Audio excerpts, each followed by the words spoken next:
Hello, and welcome to Wellness Wednesday with 3W. Wellness Wednesday is sponsored by 3W Medical for Women, a nonprofit medical clinic offering free of charge or low-cost reproductive health services to women in the Seattle area, regardless of income or insurance status. 3W does not profit off of the reproductive health choices women make. The information shared in this podcast is the opinion of the speaker or speakers.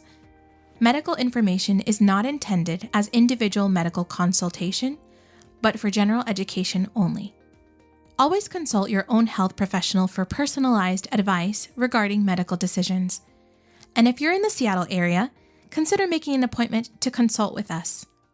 I'm Alejandra, Content Marketing Specialist at 3W Medical for Women and the host of today's podcast. Hello, everyone. Welcome back to another episode of Wellness Wednesday here with 3W. I am here with my CEO, Helen. I'm just Alejandra's CEO. No one else's. Oh, that's cute. I'm okay with that. Well, I feel super happy you're here with me again, Helen. We've missed you. Standing in here, of course, you are the official voice of this podcast, but it's been a huge honor for me to step in. I'm so grateful for you because I don't know how we could have continued these podcasts with me gone. Well, it's a big honor, and I'm super happy to have you here. Today, we're going to be talking about reproduction and sterilization in women. And this topic was inspired by an article that we came across in Verily magazine, which is an online resource that we often post as different topics come up. And Helen happens to have some experience in this area. And so to all our listeners out there, please like, share if you haven't already shared this podcast. And we're going to just be diving in a little bit of personal experience in this area of sterilization. Yes. Yeah. So when I saw this article, I sent it to Alejandra to read because I literally don't have time to read these days with a newborn. And I would love to hear what you got from it. But I also wanted to share the impacts of sterilization because people think, gosh, that's a practice that people have done hundreds of years ago and doesn't happen today. It's not very prevalent, and that's so not true. So my personal experience with it is my grandma actually was sterilized here in the United States without her consent. And it was many years, if not decades later, that she even knew about it. Wow. Yeah. So she had no idea. No. So, my family are refugees from Vietnam. I'm second generation. Or am I first? No, I'm think first. You're first generation. I'm first generation. Yeah. Sorry.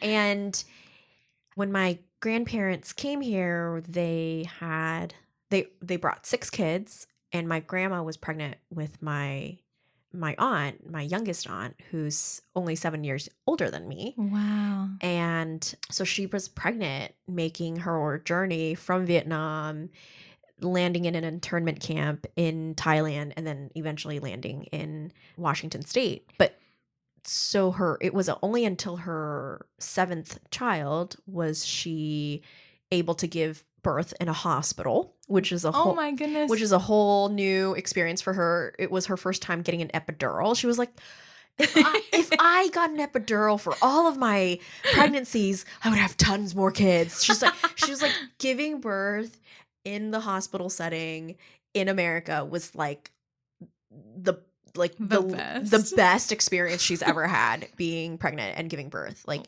It was always at home. Oh my goodness. With the midwife down the street, down the village. And it was an experience she said she'd never forgot because she felt so pampered and special and all of that stuff. But her childbirth experience here in Washington State also was when she was sterilized illegally. And the doctor that was helping with the delivery apparently asked the nurse, like, what number kid is this? And the nurse was like, this is number 7. And my grandma, I think she was 40 42 or 43 at the time. So, Okay. late, a little Sure. bit late age-wise to have a child. Not late in these day and age, but for her, getting married at 18 and still having kids at 42 was Sure. pretty pushing it. And the doctor, when after delivering my aunt, decided on his own that she shouldn't have any kids anymore.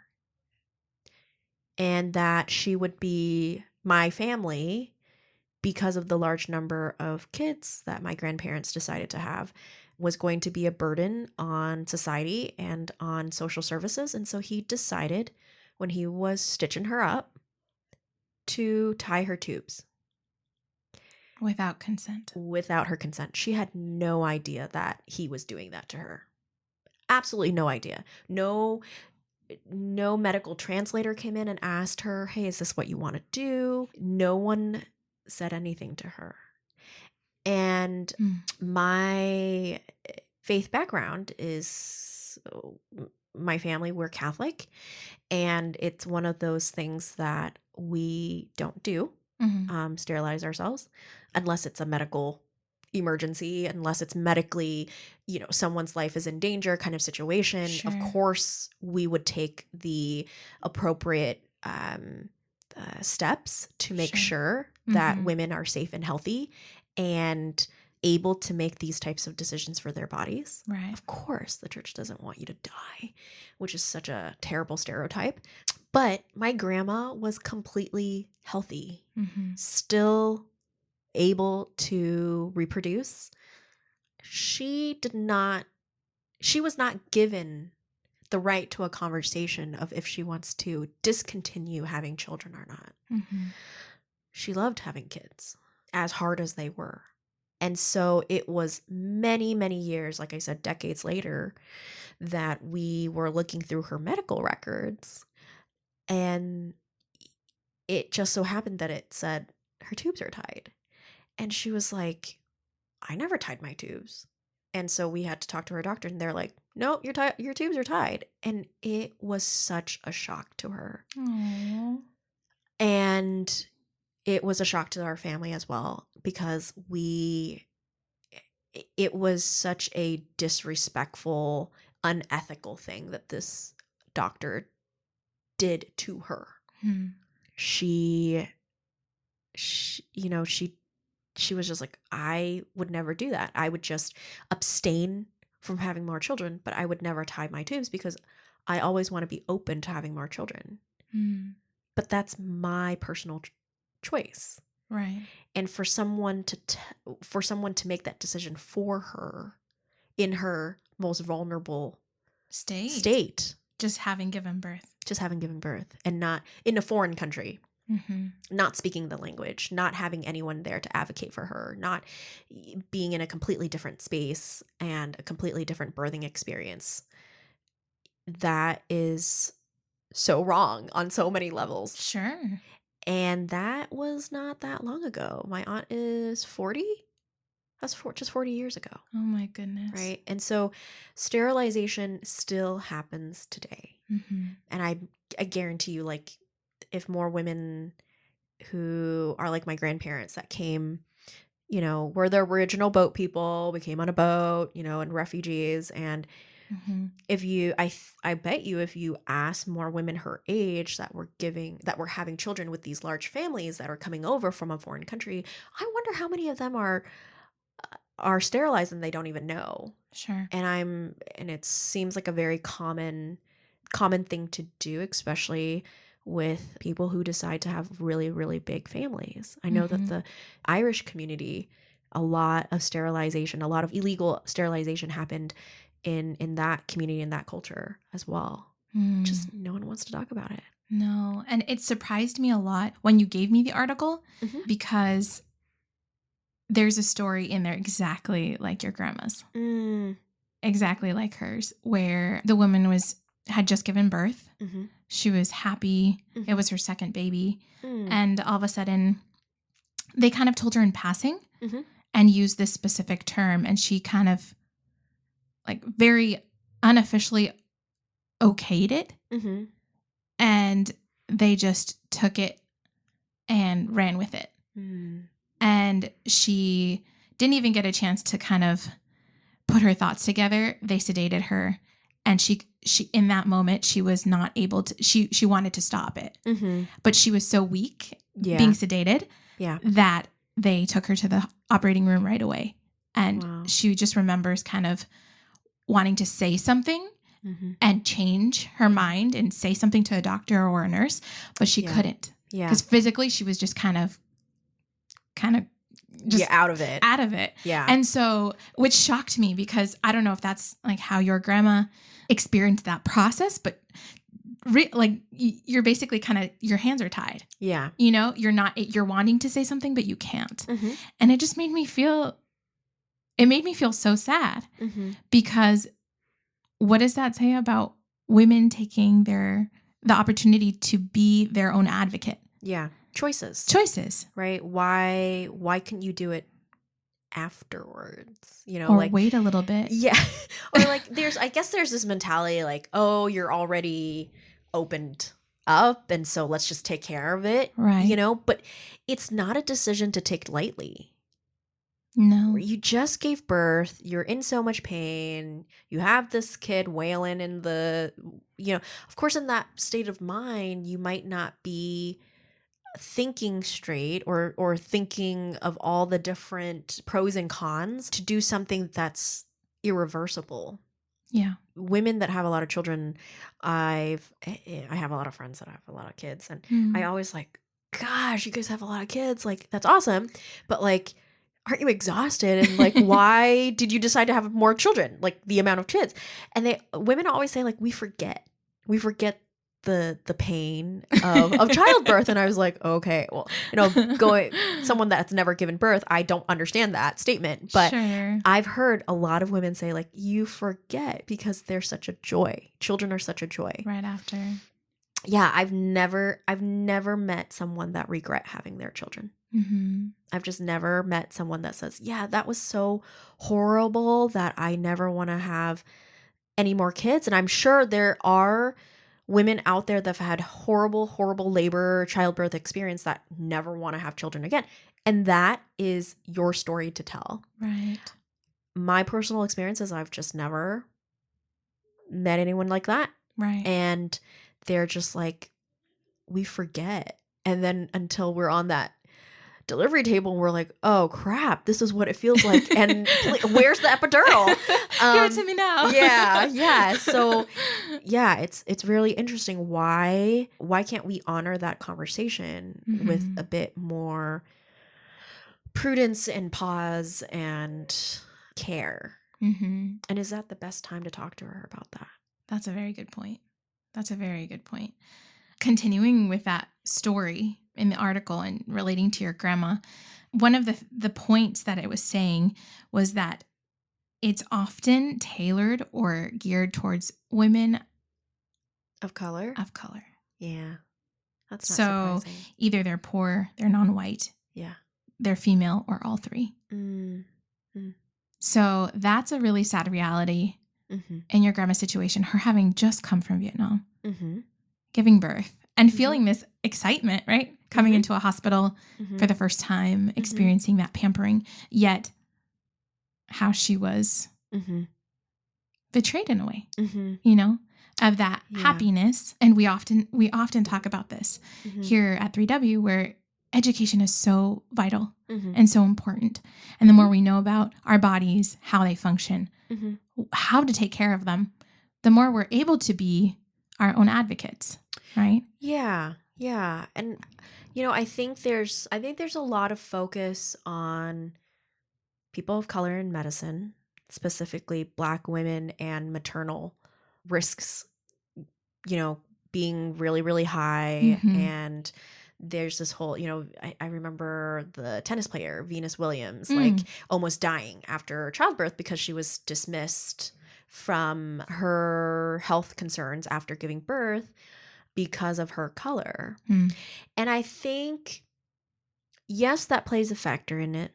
I cannot say from personal experience, because I've never experienced that, if that's all there is. Sure. I think women's health in general is still very dated Mm-hmm. and out of touch with what women really want and what women really need. I think the whole idea of a cookie cutter approach to women's healthcare is not okay. I think every woman has a unique, of course there's like patterns, that you can apply Sure. to medicine, but I think I know here at 3W, every patient that walks through the door and we are able to serve, we see them as a unique individual with unique health issues that we're going to approach depending on how that patient responds Mm-hmm. or what that patient's story is or whatever it is. So I think the 3W medical staff are able to really honor each patient as this individual who has unique needs Mm-hmm. in that moment in time. Mm-hmm. Exactly. And I think the rest of the medical world needs to kind of catch up Mm-hmm. to practicing medicine that way and not just making a blanket stereotype about like, oh, people of color are going to have these types of experiences. White women are going to have these types of experiences. This group of people only need this type of services or that type of services. Again, there are certain patterns. Sure. But I don't think that is the leading factor in how we care It's for true. people. It's true. Yeah. I think, well, just like you're saying, everybody's story is unique. And your grandma, who would have known that would have happened? Her coming to the US and experiencing that. And I think it can fall into different topics too of, let's say it's miscarriage or, all these topics that are not talked about often. One of the other things that was mentioned in the article was after the fact. So it's not only the decision that the doctors made in this woman getting her tubes tied, but it was the aftermath of pain and mental, physical, emotional toll. And I don't know if that's the case for all women that go through that. But in her case, she was mentioning how she was experiencing this sense of loss, realizing she has no opportunity. And there's some that you can go back, like get a surgery. Yeah. But hers were completely unreversible. And so there's that sense of, okay, I have no choice to go back, even if I want to. Yeah. Yeah. So again, her situation very unique. Yeah. But the overall picture of the lack of consent within that decision, the no turning back. These were points that were mentioned in the article and really brought to light that reality of her wanting answers, her wanting healing, her wanting that desire for someone to understand her, and I think that's something that's so unique about us here at 3W is just that opportunity to get to let ourselves be vulnerable and be vulnerable. Yeah. Yeah. Which is, it's so special. Yeah. Yeah. I think in, past podcasts that I've recorded with you, I talked about my own experience being a very vulnerable patient on an exam table, half naked, dealing with infertility. And like I said, I'm a pretty strong, opinionated, stubborn person in general. And I was still so vulnerable to the point where I had to really muster up the strength and the confidence to advocate for myself. And I just think of friends who have different temperaments than me and wanting to be like a fly in the wall and telling them, don't let her tell you that. Just because she's wearing a lab coat, don't let her push you into doing this or that. You need to say, like, women need to say, no, that's not what I want for my body. That's not what I want for my reproduction right now. It's not a completely shut, blocked door, but right now I don't have all the information to make that decision. Right. And I need a second opinion, or I need to go to a place like 3W, talk to a medical provider for an hour for free to get all my facts. Right. before I proceed with this procedure. And that's how we approach a lot of healthcare topics here at 3W. Mm-hmm. You know, there are certain services we don't provide here because we need to keep things free, because we need to, you know, so many reasons, and we can get into that at some point. But Sure. we believe in empowering women with medically accurate information, evidence-based information, Mm-hmm.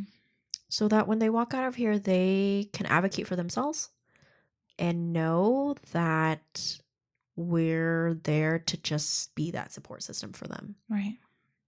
Yeah. And it's free. There's nothing to lose. I guess There's time. no- I mean, people always say like time is money, but like you're getting educated, Yes. and you can ask as many questions as you want. Yeah. And you can come back as many times as you want. And that's really cool. That's something we hope more and more women take advantage of. Yes. Yes. Well, hearing your grandma's story is impactful, and I hope that our listeners feel encouraged. Mm-hmm. I know it's not an easy topic, and maybe several of you listening have encountered this Mm-hmm. or may encounter this, but let this be something that can help you, Mm-hmm. you know, be that voice for yourself and being bold, because it's not easy, especially in the medical world. Of course, doctors trying to take care of us, but to not shy away, right? Mm-hmm. Think of that fly in the wall as you're in your exam room. You know? What would Helen say right now? What would she say? What would she say right now? She'd probably be like, oh, hell no. Be that advocate for yourself. Well, Helen, thank you so much for sharing your family story and your grandma's story. Yeah, thank you. And hopefully it's helpful to those listening. I hope so. I hope so that those that are listening that have maybe grandparents or people in their lives that have gone through the same thing. Well, awesome. Well, we're so excited that you're here and excited for the next time you get to pop on another podcast with us. I love this. This is great. Oh, great. Thank I you. love it. Yes, definitely. Thank you to everyone listening, and stay tuned for our next episode. For more information about 3W, please visit our website at 3wmedical.org. That's the number 3, the letter W, medical.org. From there, you can learn more about the services we provide, book an appointment, or make a donation if you'd like to support our mission. You can also call our office at 206-588-0311. That's 206-588-0311. If you liked this episode, please share it with others and consider subscribing on your favorite podcast platform so you'll never miss an episode. Thank you so much for listening, and until next time, stay healthy and be well.